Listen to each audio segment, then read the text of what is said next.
actually going on? And rob myself of enjoying your blissful ignorance? Not a chance. Tell me yourself, what do you think is going to happen?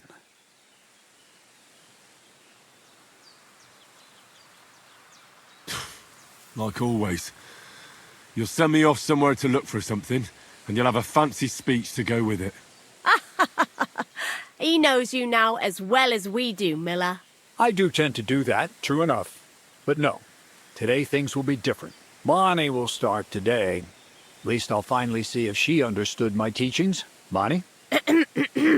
First of all, I'd like to thank you on behalf of the whole gang for all the work you've done. We could never have finished the job without you. We found 2 new partners, you and Monarch here. It's good to have someone to rely on. So, it's time we started being honest with you, so you can finally learn the whole truth. Not yet. Let's pull up that uppity bastard's leg a bit longer. That's the fun part. Never mind him. Speak. All right then. This whole time, you've been collecting ingredients and clues for us. But, so you wouldn't go nosing around, we always told you it was for something different than it actually was. The miller here calls it tackets. Tactics, you idiot. And everything worked out according to plan. So today we're finally close to our great success. With the help of Hermes Trismegistos and his successors, we'll finally complete the dream of all alchemists. Our magnum opus. Exactly, Bonnie. Magnum opus. A great work of alchemy. You're trying to make the Philosopher's Stone. I see you've learned something after all. But no, the Philosopher's Stone isn't our goal. Let's see then, Henry. What is it you think we're making here? You're trying to find a cure for death. An elixir of immortality? Well, Henry's not too far from the truth after all, don't you think? Immortality is the goal of every scholar. At least the spiritual kind. Let's start at the beginning.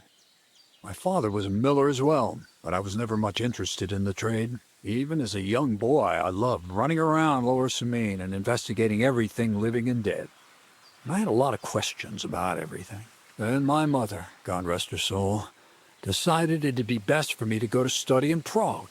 As soon as I grew up and gained a bit of sense, I packed my bags and left. So you went to a university in Prague? The son of a miller? Why not? My father worked his arse off, and he had the coin for it, miller or not. I met a lot of remarkable people at the university, and my thirst for knowledge kept growing. But in the end, it only took a year of all that pretentious, scholarly blathering and hypocritical nonsense for me to realize I wouldn't learn anything proper there. Most of the students and masters are just a bunch of dogmatic fools. They have their own truth, and those who want to know more or ask the wrong questions fall into disfavor, as was my case.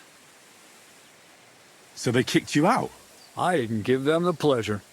I left myself. The most important science is not subject to any religious dogma.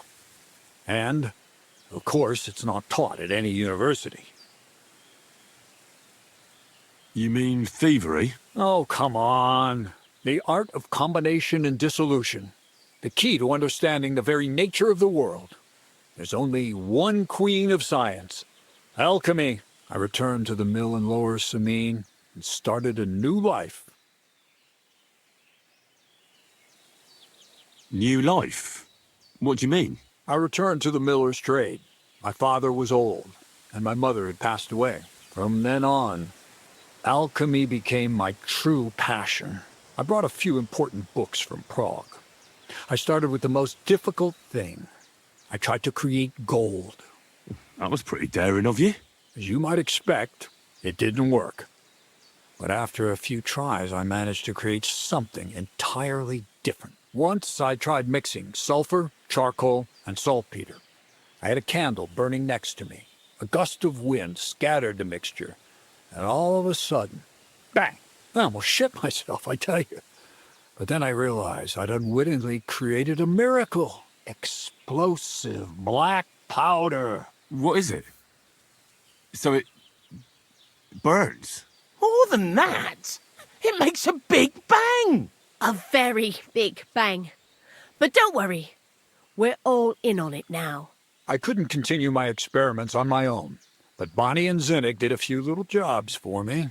So he initiated us. But we just still didn't know how to do it right and not blow ourselves up in the process. And we used up a huge amount of saltpeter and sulfur. By the way, the manuscript from that Hermes Trismegistos was our shopping list and price list for material from Kuttenberg. Only we didn't know correct proportions. I looked up a few of my former fellow students and brought it up with them. And we found out that before us, some monk had already made the discovery. Some fella called Black Bertold, and that he even started writing a book called Feuerwerkbuch.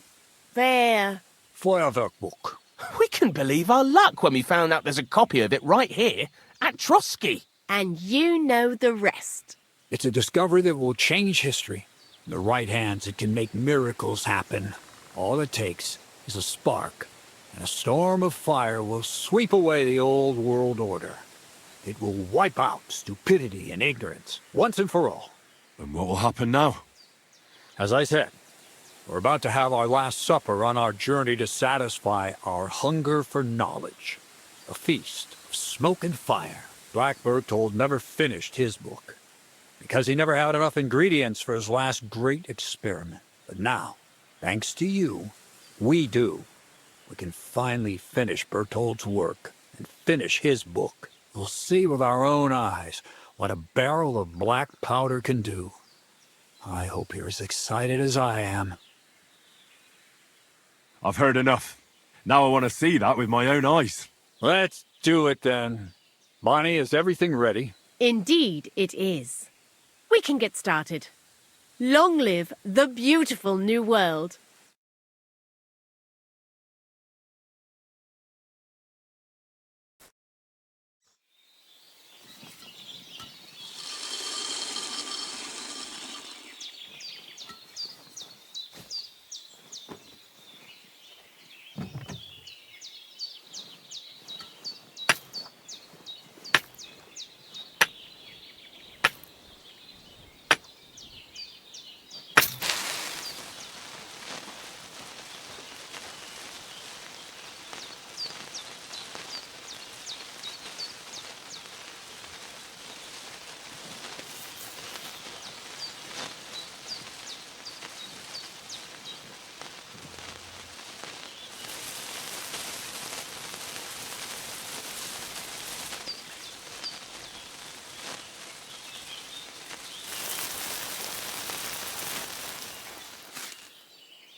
Looks like it ain't working.